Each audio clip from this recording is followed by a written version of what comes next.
any point you want to discontinue this project, don't bat. Okay. Okay. So here we are. I think the hard part's over. Yeah. Don't count chickens. Ah, So basically, I'm gonna have you read a short story I wrote. Okay. So I'm gonna share that. I'm gonna pull it up on the screen, and then okay. you just read that. Take your time. You see that? Wisconsin. Start reading. Yep. Go ahead. I can only stand for about an hour a day and only for about 30 minutes at a time.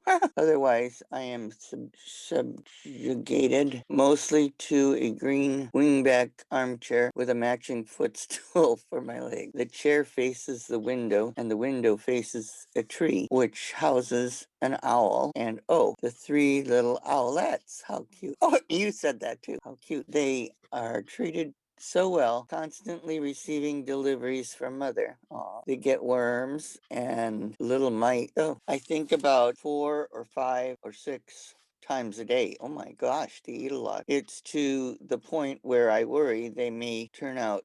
Is that spoiled? No. Oh, that's the made up word, huh? No, spoiled. Yeah. I think you spelled it wrong. But who am I to? But I say nothing. I know how it feels to be a mom. Do, huh? So she just waited until she's grandmother. She should just wait until she's a grandmother. And that will never happen if you don't keep feeding them. It's a mystery how your little ones can be even cuter than your little ones when they were little ones. This is a phenomenon. I got my theories about it and I'm working on them. I had a grandson in Toledo. He went there to take control of some things and well away. It didn't work out too well. He's back in Wisconsin now working as a janitor somewhere outside Milwaukee. Of all my grandchildren, he was the cutest baby with the biggest smile and the tiniest toes. Owls have toes. Oh no, this is a real person. This is not the owl. But comes to see me about once every couple of months to paint my toes.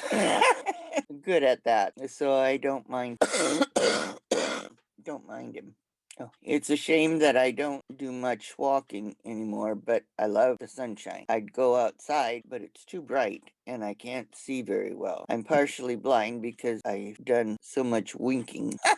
Winking was how I picked up men. Oh, brother. Better not be about the handsomer the man, the harder I wink. And there was a time I worked to wink at, there was a time I tried to wink at Elvis Presley, that hunk, but he turned out to be a wax sculpture.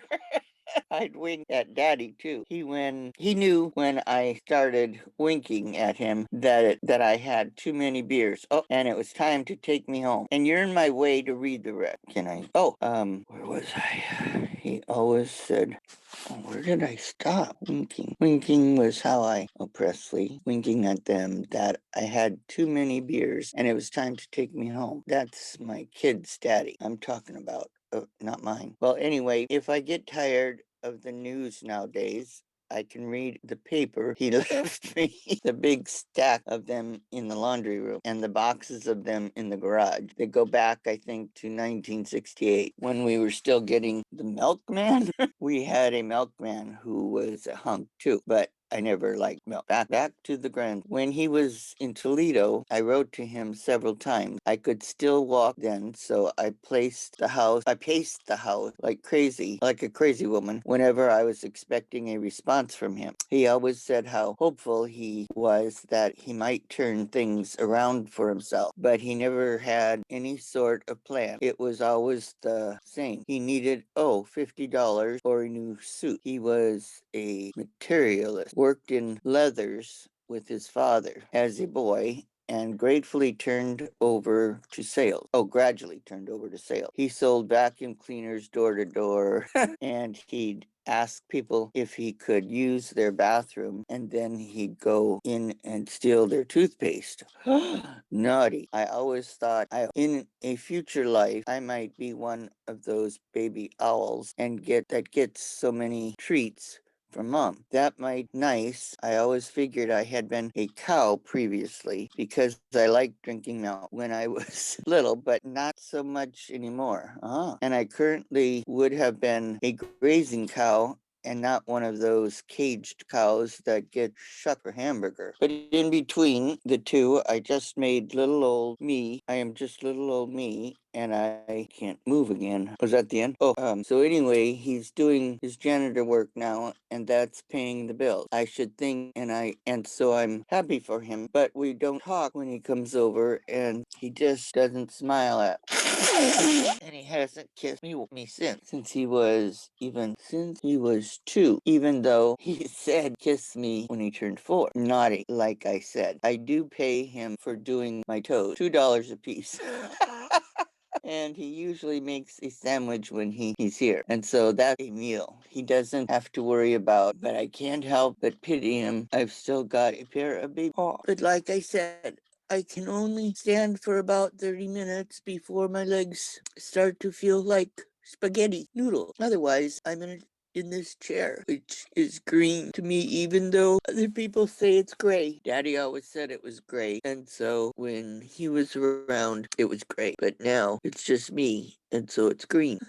There was a time when that grandson of mine first got back from Toledo that he brought me back a pearl necklace. I wouldn't take it because I figured it must have cost a fortune, and I knew for certain he wasn't sitting on any cash. I sat him down and asked him if he had stolen it, but he wouldn't say. Well, somehow it got stuck in my jewelry cabinet, but I haven't touched it. He said those days in Toledo were quite tough on him. I believe it, but I don't believe most of what told me. Like when he said they're tired, no, they tried to amputate his tongue. What's that? Amputate. Ooh, take it off? Like when he said they tried to amputate his tongue. I didn't find that funny. Who tried to amputate your tongue? But he didn't say. But the necklace is pretty to look at, I'll admit. So there's room to feel more ways than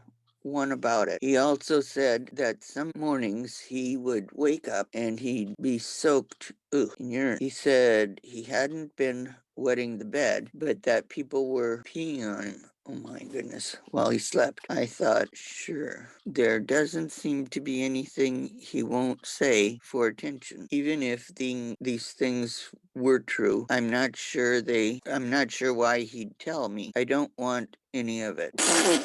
And well, it was always interesting to me the way people turned out. Everyone is always being raised this way or that way, and some people turn out good and others are not so fortunate. When I could see a lot better, I used to like to go whale watch, and that was just something my mother always did for us kids, was take us out on the ferry on Lake Michigan. Of course, we never did see any whales, but I always thought it was nice just being out on the water with all my sisters and my mom and us. And the sunshine was nice, of course, but when it was cold and snowing, oh my, it wasn't so fun. I have other memories, but memories bleed together and they become one. A lot of what I remember from childhood was nestled into what comes to me as having happened over a single day's time, though I've begun to consider what you might as well move it. I never liked any of my cousins. Huh? Oh, happened over a single day's time, though I've begun to consider that maybe I'm being played a trick on. It was my birthday, and there was a big tornado in the paper that my father was in the hospital because he got his foot caught in a trap, and one of the cows was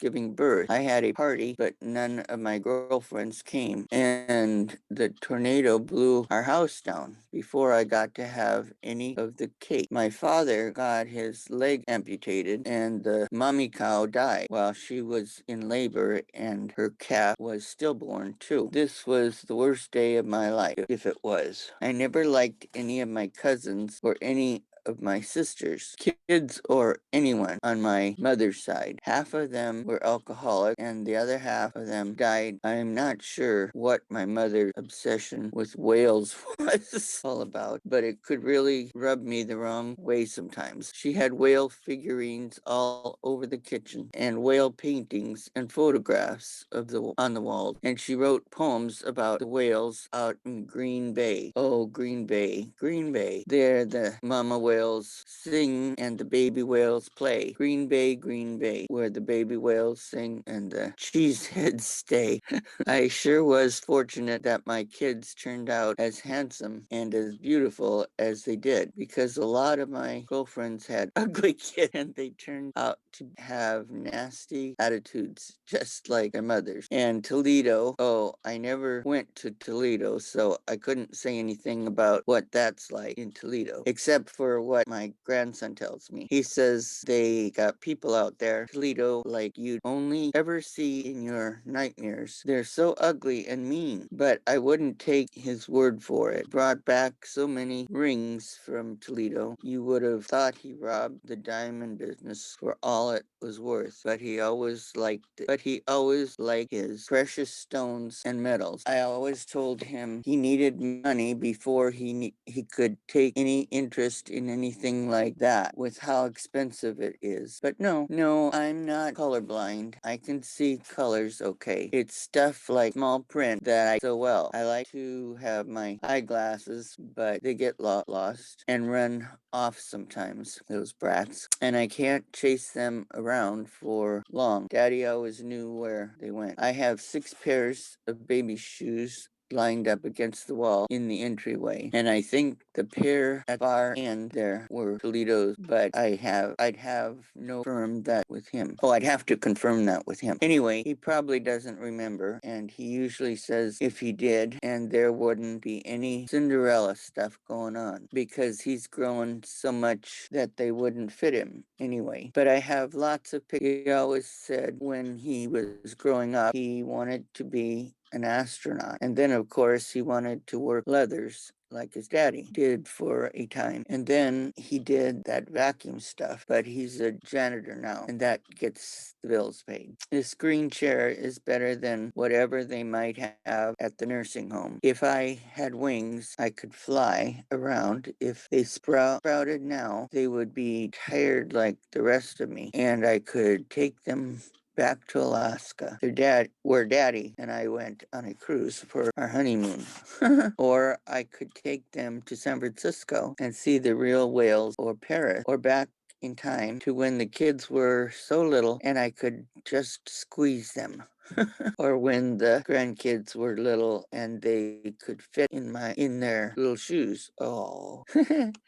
Before my grandson went to Toledo, I guess he was in a sort of a bad way. He fell in with the wrong crowd, got hooked on that punk stuff, and he had disease you couldn't commit count. He had diseases you couldn't count on your fingers. I'd set him down once and tried to talk. I told him to take care of himself, that he was a good boy, a real good boy, and I didn't want him to waste any of his good looks or his brains or his sense of humor. I offered him some money to go through and throw out all the old papers Daddy left. He agreed, and I left him alone for a couple of hours while I sat in my chair. When I came back, need to move it.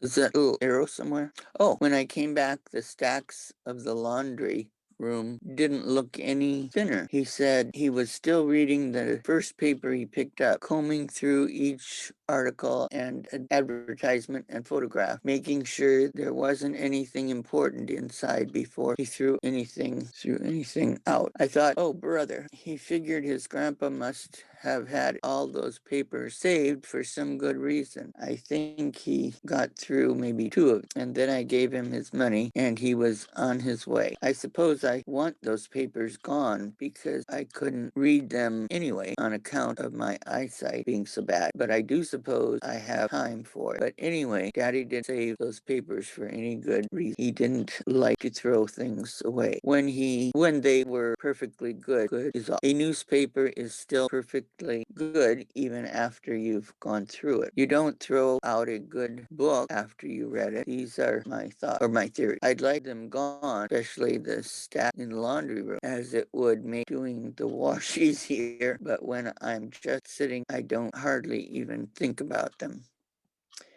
It's a shame I don't get outside much anymore because the sunshine always like it was always good. Anyway, I'm partially blind now because I spent too much time looking at the sun when I was a girl. I thought that was what you were supposed to do, was look at it if it was so beautiful. Of course, too much of a good is a bad thing. That's why when you tan too much, you get skin cancer. And when you drink too much tequila, you forget which way is up. I mentioned that grandson in Toledo, he was the tiniest baby I ever saw when he was born. Of course, he's growing now, but put on some weight and added some inches. But he's now handsome deep down. I can't see it. I can see it, but in his eyes or behind his eyes, maybe he's trying to hide it from me because he doesn't want me to kiss him. But he's beautiful anyway. He's sure done everything set out, stuff I could have never done. I think he's been from here to Toledo and halfway across the world, but he's back in Wisconsin now, and so I get to see him whenever he comes over to paint my toes. I'd like to have a word with that owl mom. It sure is a treat to get to my. It sure is a treat to get to be neighbors with her and her baby, but I'd have to see them turn out spoiled. Oh, I'd hate to see them turned out spoiled. I guess it isn't my place to say anything. I'm sure she knows what she's doing. I don't plan on being that crazy old woman who tries to tell an owl how to be an owl, but I could. Anyway, it's a miracle I've got such a good view of them from here in this chair, seeing as I can only stand for about 30 minutes at a time and only for about an hour per day, said the end. Very good. What'd you think? I thought it was very good.